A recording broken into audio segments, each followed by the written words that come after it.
அண்ணா சீரியல்ல என்ன நடக்க போகுதுன்னு ஒரு குட்டி ப்ரோமோவ பார்க்கலாம். வாங்க வீடியோக்குள்ள போலாம். எசிக்கி அண்ணன் கூட பேசணும்னு ஆசைப்படுறாங்க. சரி, வளகாப்பு வச்சாவது அவன இங்க வர வைக்கலாம் அப்படின்னு சொல்லி பேசிட்டு இருக்கும்போது, சண்முகம், பரணி 2 பேருமே வராங்க. இவங்கள பார்த்ததும் திடீர்னு வீட்டுக்கு வந்திருக்கானேன்னு பாக்கியம் ஆச்சரியப்படுறாங்க. சண்முகம், பரணி என்ன திடீர்னு வந்திருக்கீங்க? வளகாப்புக்கு தேதி குறிச்சிட்டு வந்துட்டீங்களா? ஏண்டா எங்ககிட்ட கூட ஒரு வார்த்தை சொல்லாம நீங்க தேதி குறிச்சிட்டு வந்தீங்களாங்கிறாங்க பாக்கியம். அம்மா அதெல்லாம் இல்ல. அதை விட முக்கியமான விஷயம், அத்தைக்கு திதி கொடுக்க போறோங்கிறாங்க பரணி. சூடாமணி இறந்து 1 வருஷம் ஆயிடுச்சாங்கிறாங்க. இன்னும் 1 வாரம் இருக்குல்லங்கிறாங்க பாக்கியம். தமிழ் தேதியின்படி பார்த்தா நாளைக்கு திதி. அதனால நாளைக்கு திதி கொடுக்கலான்னு இருக்கோம். அதான் அழைச்சிட்டு போலான்னு வந்திருக்கோமாங்கிறாங்க பரணி. ஓ அப்படியா, சமாசரம்ங்கிறாங்க பாக்கியம். எங்க அம்மாவுக்கு திதி கொடுக்க போறேன், வீட்டில் இருக்கிறவங்க எல்லாரும் வந்து சேருங்கன்னு சொல்றாங்க சண்முகம். ஏண்டா இதுவா முறை? உன் தங்கச்சி புருஷனுக்கெல்லாம் எப்படி முறையா சொல்லணும், முறையா சொல்லி கூட்டிட்டு போங்கிறாங்க பாக்கியம். ஆமாடா, நம்ம தானே முறையா சொல்றதுக்காக வந்திருக்கோம், நம்ம தான் சொல்லணுங்கிறாங்க பரணி. டேய் சண்முகம், நீ மட்டும்தான் சூடாமணிக்கு மகனா? அவளுக்கு இன்னும் கூட 4 பிள்ளைங்க பிறந்திருக்காங்கல்ல, எல்லாருமே சேர்ந்து திதி கொடுத்தா தாண்டா அவளோட ஆத்மா சாந்தி அடைங்கிறாங்க பாக்கியம். ஆமா, என் வீட்டுக்காரி முகத்தை பார்த்து வான்னு கூப்பிட்டா மட்டும்தான் என் வீட்டுக்காரியை நான் அனுப்புவேன். அப்படி கூப்பிடலைன்னா என் வீட்டுக்காரியை நான் அனுப்ப மாட்டேன்னு சொல்றாங்க முத்துப்பாண்டி. டேய் அத்தைக்கு திதி கொடுக்க போறோம், இந்த நேரம் பார்த்து நீ முறுக்கிக்கிட்டு நிக்காத, சும்மா உன் கோவத்தையெல்லாம் தூக்கி தூர போட்டுட்டு எஸ்கேக்கு முறைய சொல்லி கூப்பிடுறா அப்படின்னு சொல்றாங்க பரணி. சண்முகம் எஸ்கே பாக்குறாங்க. எஸ்கே சண்முகத்தை பார்த்ததும் அண்ணன் பார்த்துருச்சுன்னு சந்தோஷப்படுறாங்க. எஸ்கே, அம்மா பெத்த மவளை, நாளைக்கு அம்மா இறந்த நாளுக்கு நான் திதி கொடுக்க போறேன், நீயும் எல்லாரும் நேரமே வந்து சேருங்க அப்படி சொல்லி கையெடுத்து கும்பிட்டு அழைக்கிறாங்க சண்முகம். ஏய் சவுந்தரம், என்னடா இது? இந்த வெறும்பைய இந்த வீட்டுக்கு வரமாட்டான், மறுபடியும் தங்கச்சி கறியை பார்க்க மாட்டான், தங்கச்சியும் அண்ணனும் சேர மாட்டாங்க நாம நினைச்சோம். இப்போ என்னடானா புதுசு புதுசா ஒவ்வொரு காரணத்தை சொல்லிக்கிட்டு இவன் வந்து அழைக்க அவ வந்து போறேங்கிறா. என்னடா நடக்குதுங்க? அதுலயும் உன் பொண்டாட்டி இருக்கா பாரு, தும்பிட்டுக்கிட்டு குதி போட்டுக்கிட்டு அங்க போறதுக்கு தயாரா இருக்கா. போன் அனுப்பி வைக்க போறியா இல்ல வேண்டான்னு நிறுத்தி வைக்க போறியாங்கிறாங்க பாண்டியம்மா. அக்கா, இந்த விஷயத்தை பொறுத்த வரைக்கும் நான் போக வேண்டாம்னு சொல்ல மாட்டேன், போன்னு சொல்ல போறேங்கிறாங்க. டேய் சவுந்தரம், என்னாச்சு உனக்கு? நீயும் அவன் பக்கம் சாஞ்சிட்டியாங்கிறாங்க. அது எப்படிக்கா நான் சாய்வேன்? அந்த சூடாமணியை நான் தானே அனுப்பி வச்சு இன்னைக்கு வருஷமாச்சு. அந்த சூடாமணிக்கு நடக்கிற திதியில் நாமளும் கலந்துக்க வேண்டாமா? அதை பார்த்து ரசிக்க வேண்டாமாக்காங்கிறாங்க சவுந்தரபாண்டி. ஆமால, என்னோட மூளை விட உனக்கு மூளை அதிகம்தான். நீ சொன்னா இதெல்லாம் கரெக்டாக தான் இருக்கும். ஆமா, என்ன ஐடியா பண்ணி வச்சிருக்கே அதை சொல்லு முதல்ல. அக்கா, அது இப்போ சொல்லக்கூடாது, செஞ்சுட்டு சொல்கிறேன் பாருங்கிறாங்க. ஆமாம், என்ன செஞ்சாலும் பக்காவாக பிளான் பண்ணுவேன்னு எனக்கு தான் தெரியுமே. என்ன செஞ்சாலும் சரி, நாளைக்கு ஒரு நல்ல வேடிக்கை இருக்கு. இந்த நசுக்கியை ஒரு வழி பண்ணாமல் விடக்கூடாதுடா சவுந்தரம். ஆமாக்கா, வேடிக்கை என்னன்னு நாளைக்கு பாருங்கிறாங்க சவுந்தரபாண்டி. சண்முகமும் பரணியும் பரணி வீட்டுல இருந்து திரும்ப வீட்டுக்கு வராங்க. வீட்டுக்கு வந்ததும் அவங்கள பார்த்ததும் வைகுண்ட ஓடி வந்து கேட்குறாங்க. டே சண்முகம், எஸ்கியை பாத்தியா? எஸ்கே கிட்ட சொன்னியா? எஸ்கே என்ன சொன்னா? வாரேன்னு சொல்லிட்டாலோங்கிறாங்க. அதெல்லாம் எல்லாத்துக்கும் முறையா சொல்லியாச்சு. எங்க அம்மாவுக்கும் சொல்லியாச்சு, எஸ்கேக்கும் சொல்லியாச்சு, முத்து பாண்டிக்கும் சொல்லியாச்சு. எல்லாத்தையும் பார்த்து நேரா சண்முகம் சொல்லிட்டான். நாளைக்கு கண்டிப்பா எல்லாரும் வந்துருவாங்கன்னு சொல்றாங்க பரணி. அப்பாடா, அது போதும்டா சாமி, எங்க அந்த புள்ள வராம போயிடுவாளோன்னு நான் தவிச்சு போனேன். இவன் சொல்லாம விட்டுட்டா என்ன செய்யறதுன்னு அதை விட பயத்துல இருந்தேன். நல்ல வேலை இவனா போய் சொல்லி கூப்பிட்டேன்ல. வந்துருவாங்கிறாங்க வைகுண்டம். சண்முகம் கோவத்தோட இருக்காங்க. இதை பார்த்தா வைகுண்டம் கேட்குறாங்க, என்னம்மா இவன் என்னம்மா இப்பவே இங்க முறுகிட்டு இருக்கானே, அங்க போய் எல்லாத்துக்கிட்டையும் நல்லா தானே பேசினான்னு கேட்கவும், அதெல்லாம் எஸ்கே கிட்ட பேசினாமாமா, அம்மா கிட்டேயும் முறையா சொல்லிட்டு வந்திருக்கா. அம்மா நாளைக்கு கூட்டிட்டு வரேன்னு சொல்லியிருக்காங்க, நீங்க ஒன்றும் கவலைப்படாதீங்க, நாளைக்கு வந்துருவாங்கங்கிறாங்க. சரியாத்தா, என்னமோ இந்த சூடாமணி பிள்ளைங்க மேல அம்பட்டு பாசம் வச்சிருந்தா, நாளைக்கு எல்லாரும் ஒன்று சேர்ந்து திதி கொடுத்தா ஆத்மா சாந்தி அடையும், நமக்கு நிம்மதியா இருக்குங்கிறாங்க வைகுண்டம். நீங்க ஒன்றும் கவலைப்படாதீங்க, நாளைக்கு எல்லாம் நல்லபடியாவே நடக்குங்கிறாங்க பரணி. அடுத்த நாள் காலையில குளக்கரையோரமா போறாங்க. அங்க ஐயர் வந்துட்டாங்க. இவங்களும் எல்லாரும் போயிருக்காங்க. அங்க சுத்தம் பண்ணி கொடுக்க சொல்றாரு ஐயரு. எல்லாம் சுத்தம் பண்ணி ரெடி பண்ணி வச்சிட்டு இருக்காங்க பரணி. சிக்கி, வீரா இவங்க 2 பேரும் இன்னும் வர முடியாத சூழ்நிலையில இருக்காங்க. என்னடி எல்லாரும் வந்தாச்சு, அவங்க 2 பேர்த்தையும் இன்னும் காணுமேங்கிறாங்க. ஐயரும் வந்துட்டாங்க. ஐயர் வந்து இப்படி செய்யுங்க அப்படி செய்யுங்கன்னு சொல்லிட்டு இருக்காங்க.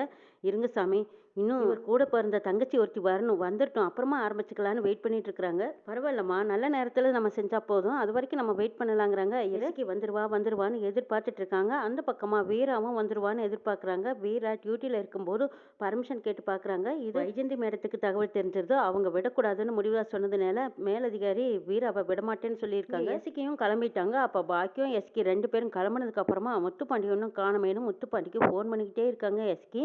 அத்தை, நான் ஃபோன் பண்ணி எடுக்கவே இல்லை உன் மவன், நீயே ஃபோன் பண்ணி பாரு எடுக்கிறாரான்னு பார்க்கலாங்கிறாங்க. பாக்கியம் ஃபோன் பண்ணனதும் ஃபோனை அட்டன் பண்ணி, அம்மா எதுக்குமா சும்மா கூப்பிட்டுட்டே இருக்கேன், நான் முக்கியமான வேலையாக டியூட்டியில் இருக்கேன், டியூட்டி முடிஞ்சதும் நானே வந்துடுவேன், அதுக்குள்ளே ஏமா இத்தனை தடவை ஃபோன் பண்ணிடுறேங்கிறாங்க.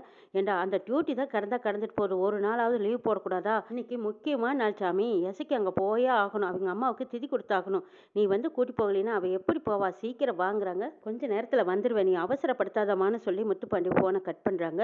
இங்க சண்முகம் முதற்கொண்டு எல்லாரும் ரெடியா தயாரா இருக்காங்க. சரி ஆரம்பிக்கலாமான்னு ஐயர் கேக்குறாங்க. கொஞ்ச நேரம் பொறுத்திருக்கலாம்டா, எசிக்கு வந்துடட்டும். எசிக்காக காத்திருந்தா ஒன்றும் தப்பில்ல, அவளை விட்டுட்டு செய்யறதுல புண்ணியமே இல்லடா. இன்னும் கொஞ்ச நேரம் தானே, காத்திருந்து பார்க்கலாமேங்கிறாங்க. எவ்வளவு நேரமா காத்திருக்காரு? நான் சொல்லிட்டு வந்ததுக்கு இவ்வளவு நேரமாகியும் இன்னும் வரலன்னா அப்ப எனக்கு என்ன மரியாதை? வரணுங்கிற எண்ணம் இருந்திருந்தா கொஞ்ச நேரத்துக்கு முன்னாடியே வந்திருப்பாள்ல அப்படின்னு திட்டுறாங்க சண்முகம். முத்துப்பாண்டி ஒரு வழியா அவசரமா போலீஸ் ஸ்டேஷன்ல இருந்து அவங்க டியூட்டியை முடிச்சுக்கிட்டு வந்துடுறாங்க. வந்ததும் எஸ்கே கிளம்பலாமாங்கிறாங்க. போமாமா, எவ்வளவு நேரம் காத்திருக்காங்க. அங்க எல்லாரும் எங்க அண்ணன் முதற்கொண்டு எனக்காக காத்துட்டு இருக்காங்க, சீக்கிரம் மாமாமா போலாங்கிறாங்க எஸ்கே. ஆமால முத்துப்பாண்டி, இன்னைக்கு நீ லீவ் போட்டிருந்தா கரெக்டா இருந்திருக்கும். சரி கிளம்புன்னு பாக்கியம் எஸ்கே இவங்க எல்லாரும் கிளம்புறாங்க. இவங்க எல்லாம் போகக்கூடாதுன்னு தடுக்கிறதுக்காகவே சவுந்தரபாண்டி முந்திரி கொட்டை முந்திக்கிட்டு வராரு. அதுக்கு முன்னாடியே சவுந்தரபாண்டியும் பாண்டியம்மா இவங்க எல்லாம் சேர்ந்து வேற ஒரு ஆளுகளை ஏற்பாடு பண்ணி வச்சுட்டாங்க. இந்த நசுக்கி கரெக்டான நேரத்துக்கு அந்த இடத்துக்கு போகக்கூடாது. சமூக வெறும்பாயே இவளுக்காக காத்துக்கிட்டு இருந்து 2 பேரும் பார்த்ததும் சண்டை போட்டு சண்டையை நம்ம கண்ணால பார்த்து ரசிக்கணும்டா சவுந்தரங்கிறாங்க பாண்டியம்மா. அக்கா நீ நினைச்சதெல்லாம் இன்னைக்கு நடக்கத்தான் போகுது, நல்லா வேடிக்கை பாருங்கிறாங்க. பார்க்குறேன் நானும் வரேன்டா அப்படின்னு சொல்லி சவுந்தரபாண்டியும் கூடவே பாண்டியம்மாவும் போறாங்க. முத்துப்பாண்டி எஸ்கி சவுந்தரபாண்டி இவங்க எல்லாரும் கார்ல போயிட்டு இருக்கும்போது பாதி வழி போனதுமே அங்க சில பேர் வழி மறைச்சு பெரிய பிரச்சனை பண்ணிட்டு இருக்காங்க. இதை பார்த்த எஸ்கி ஐயோ போறதே லேட்டு, இதுல இது வேற பிரச்சனையா, ஆமா எப்படியாவது சமாளிங்க, பாருங்க நேரம் ஆகிக்கிட்டே இருக்குது அப்படின்னு எஸ்கி பதறாங்க.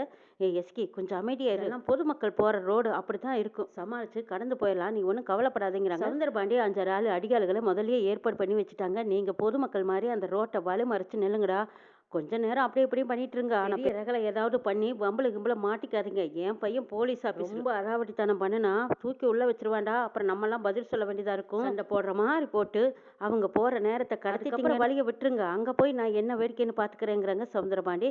சரிங்க ஐயா, நீங்க சொல்ற மாதிரியே நாங்க செஞ்சிடறோங்கிறாங்க. 5-6 பேருமா சேர்ந்துக்கிட்டு அந்த பக்கம் இந்த பக்கம் குறுக்கா முறுக்கா பெரிய பிரச்சனை பண்ணிட்டு இருக்காங்க. இதை பார்த்துட்டு இருந்த முத்துப்பாண்டி சே இதுல யாரை சமாளிக்கிறது, இவனுக்கு என்ன பேசுறானுங்க, என்ன பிரச்சனைனே ஒண்ணுமே தெரியலையே. எசுக்கி ஒரு பக்கம் காரியத்துக்கு கரெக்டான நேரத்துக்கு போயே ஆகணும், அண்ணன் கோவிச்சுக்குன்னு இவ ஒரு பக்கம் அழுது புலம்பிக்கிட்டு இருக்கா. இந்த பக்கம் என்னடானா ரோட்டுல இந்த சனங்கள்லாம் வழி மறிச்சு இப்படி ஒரு பிரச்சனையை பண்ணிட்டு இருக்காங்க. இந்த நேரத்துல இதை பாப்பனா அதை பாப்பனா, சேச்சே என்ன நடக்குதுன்னு ஒண்ணுமே புரியலையேன்னு முத்துப்பாண்டி குழப்பத்தோட நிக்கிறாங்க. பாக்கியாங்க என்னடா பாண்டி என்னடா ஆச்சு, சரி வாங்க வேற வழி இருக்கான்னு பாக்கலாங்கிறாங்க. பாக்கியம் வேற வழியில சுத்தி போனா 10 கிலோமீட்டர் சுத்தணுமா, இது இப்படின்னு விசுக்குன்னு பக்கத்துல போறதை விட்டுட்டு நம்ம எத்தனை தூரம் சுத்திட்டு இருக்கிறது, இரு நான் முடிஞ்ச வரைக்கும் போய் பேசி பாக்குறேன்னு முத்துப்பாண்டி அந்த பிரச்சனை பண்றவங்க கிட்ட போய் பேசுறாங்க. யார் பேச்ச கேட்குற மாதிரி இல்லை, சமாதானத்துக்கு வர மாதிரியே தெரியல. முத்துப்பாண்டி அவங்களையும் இவங்களையும் சமாதானப்படுத்தி பார்க்குறாங்க. யாருமே முகம் கொடுத்து பேசாதனால முத்துப்பாண்டி இது இப்போதைக்கு கதைக்காகாது போல இருக்கு, எப்படி அந்த இடத்துக்கு நம்ம எஸ்கே கூட்டிட்டு போறதுன்னு முத்துப்பாண்டி யோசிச்சுட்டு இருக்கும்போது எஸ்கே காரை விட்டு இறங்கி நடந்து ஓடி வராங்க. அண்ணன் இனிமே எனக்காக காத்திருக்காது, என் மேல ஏற்கனவே கோவத்தோட இருக்கு, அண்ணன் சொன்ன நேரத்துக்கு நான் போகலைன்னா அண்ணன் என்கிட்ட பேசக்கூட பேசாது, நான் போயே ஆகணும்னு எஸ்கே காரை விட்டு இறங்கி ஓடுறாங்க. பின்னாடியே முத்துப்பாண்டி எஸ்கே நீ ஓடாத தச்சு பிள்ளை, இப்படியே ரோட்ல ஓடி வருவ, போகாதேன்னு சத்தம் போட்டுக்கிட்டே வராங்க முத்துப்பாண்டி. ஐயரும் கொஞ்ச நேரம் பொறுமையா உட்காந்துருக்காங்க. அதுக்கப்புறம் சொல்லிடுறாங்க சண்முகத்துக்கிட்ட, சண்முகம் நல்ல நேரம் முடியறதுக்குள்ளேயே அவங்க அம்மாவுக்கு திட்டி கொடுத்தாகணும், இதுக்கப்புறமா நம்ம காத்து இருந்து பிரயோஜனம் இல்லைன்னு சொல்லிடுறாங்க. வைகுண்டம் தடத்தையே பார்த்துக்கிட்டு இல்லடா சண்முகம், எஸ்கே எப்படியும் வந்துருவா, பாக்கியம் கூட்டிட்டு வந்துருவா, இன்னும் கொஞ்ச நேரம் காத்திருக்கலாங்கிறாங்க. முடிஞ்ச வரைக்கும் தடுத்து நிறுத்தி பாக்குறாங்க வைகுண்டம்.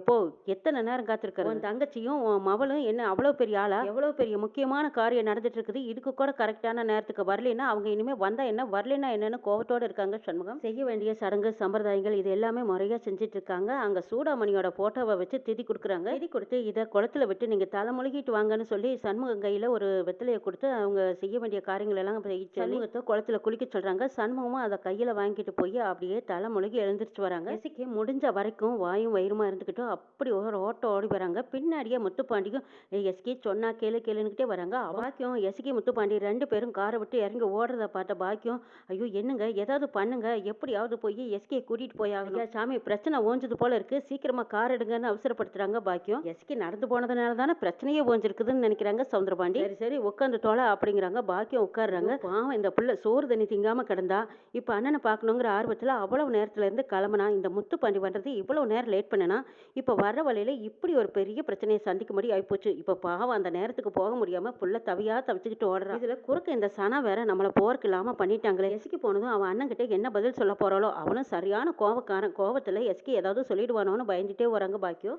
சண்முகம் குளத்துல குளிச்சுட்டு படி ஏறி வராங்க. எஸ்கியும் கரெக்டா போனதும் அண்ணனை பார்த்ததும் காலில் மண்டி விட்டு அழுகுறாங்க. அண்ணன் அந்த நேரத்துக்கு என்னால வர முடியல, அம்மாவுக்கு என்னாலையும் திதி கொடுக்க முடியலையேன்னு கலங்குறாங்க எஸ்கி. பெத்த தாய்க்கு திதி கொடுக்க வர முடியாத ஒரு புள்ளைய அண்ணன் செவக்க கோவத்துல நிக்கிறாங்க சண்முகம்.